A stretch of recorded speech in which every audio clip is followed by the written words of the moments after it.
How's it going, my bakers? Hope you're having a fantastic day so far. Welcome back to another video. Today we're kicking off the rye bread series with this rye milk bread recipe. So let's go to the kitchen and check it out.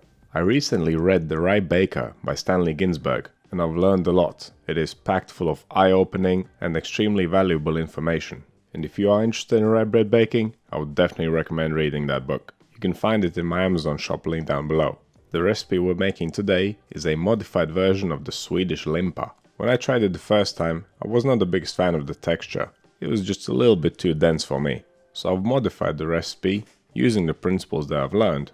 And this is the result: rye milk bread. I called it milk bread because it's nice and light, and it's perfect for making sandwiches with. It slices nicely, and it's got a perfectly square shape. And of course the liquid that I used in the recipe was milk. That alone should make it milk bread, I guess. If you have never made rye bread before, this will be the perfect introduction.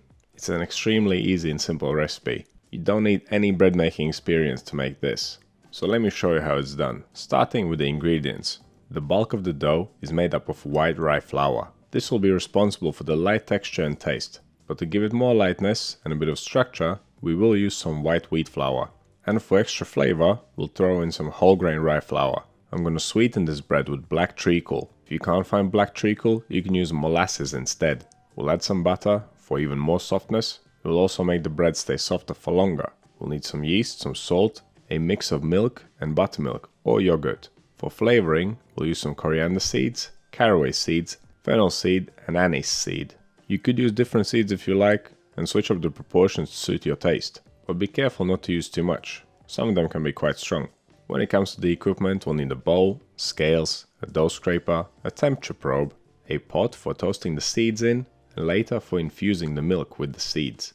We'll also need something to grind the seeds with. A pestle and mortar works great.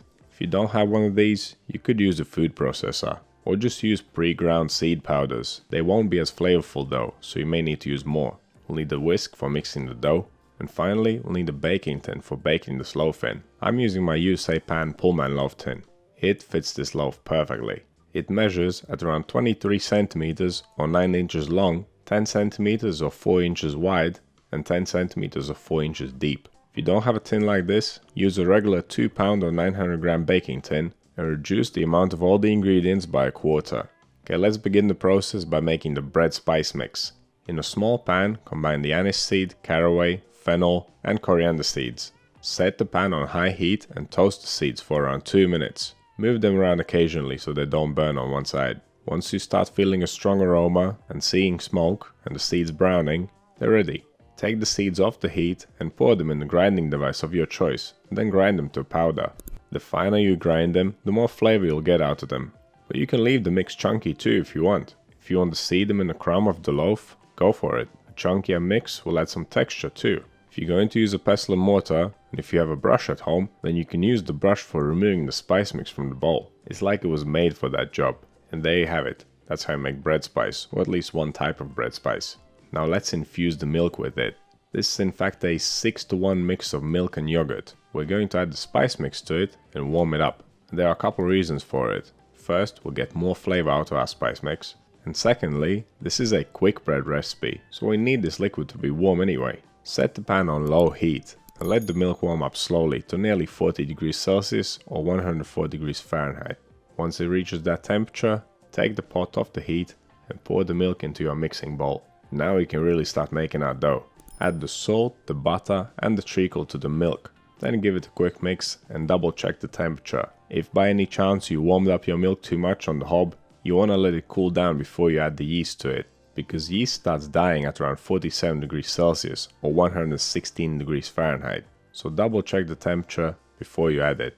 If it's too high, just leave it to cool down for a little bit longer. Once it's cooled down, continue by adding the yeast, the white wheat flour and whole grain rye flour.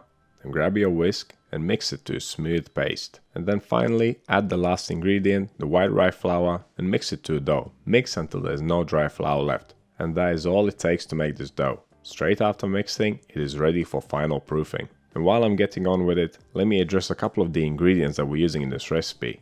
And those being the treacle and the yogurt. Both these ingredients add acidity to the dough, which slows down enzymatic activity and prevents the bread from becoming gummy. And you'll see this in many rye bread recipes. liquids such as buttermilk, yogurt, even vinegar, and sweeteners like honey and different syrups. And of course sourdough starters, which add great acidity. All of them help with avoiding starch attack, which can make your baked rye bread extremely sticky and gloopy. Okay, once your dough is fully mixed, check the temperature. Don't worry if it's higher or lower, we're just doing this for reference. My dough came out at around 32 degrees Celsius or 90 degrees Fahrenheit. My USA pan Pullman loaf tin is not very sticky, and I do trust it, but I do like to brush it with butter. It toasts the sides of the loaf, improving both the flavor and the look in my opinion. You can of course use oil instead. As you can see, the dough is nothing but a paste, so there is no real shaping method required here. Pour it into the baking tin, smack it against the table a couple of times so it spreads out, then wet your hand with water and work it into all the corners. And finally, even out the top so it's nice and straight. And now cover the loaf ready for final proofing. My kitchen is around 25 degrees Celsius or 77 degrees Fahrenheit. At this temperature, it will take around an hour to an hour and a half to fully rise. Whilst the dough is fermenting, preheat the oven, 160 degrees Celsius, fan on, and that's 320 Fahrenheit. The loaf should almost reach the top of the tin. Another thing to look out for is little holes on the surface, which are created by little tiny bubbles bursting. Once that starts happening, the loaf is ready for the oven. My baking tin comes with this handy lid, so I'm going to use that to cover it. It'll prevent the top from browning too soon and too much, and also keep the moisture inside.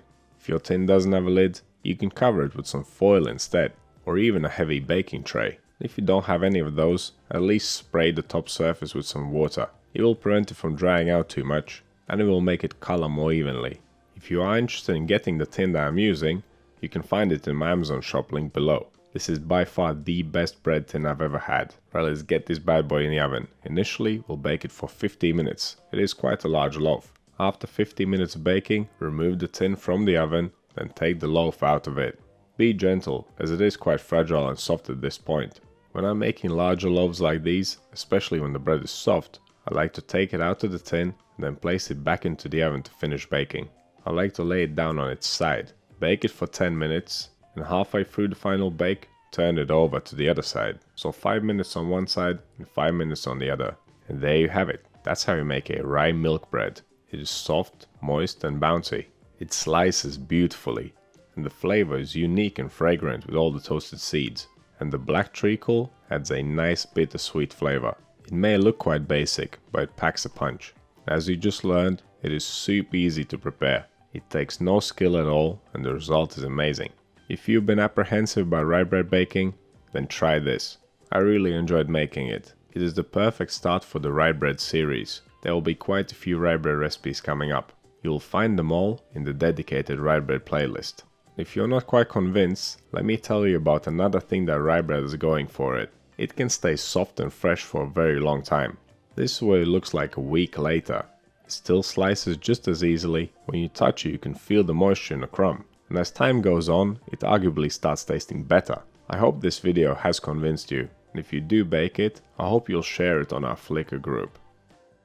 So what do you think of this recipe? Which kind of rye bread is your favorite? Let me know down in the comments. You want to see more videos like this one? Click over here. Subscribe to the channel, click right here. That's all I have for you today. Thank you so much for watching, and I'll see you in the next one.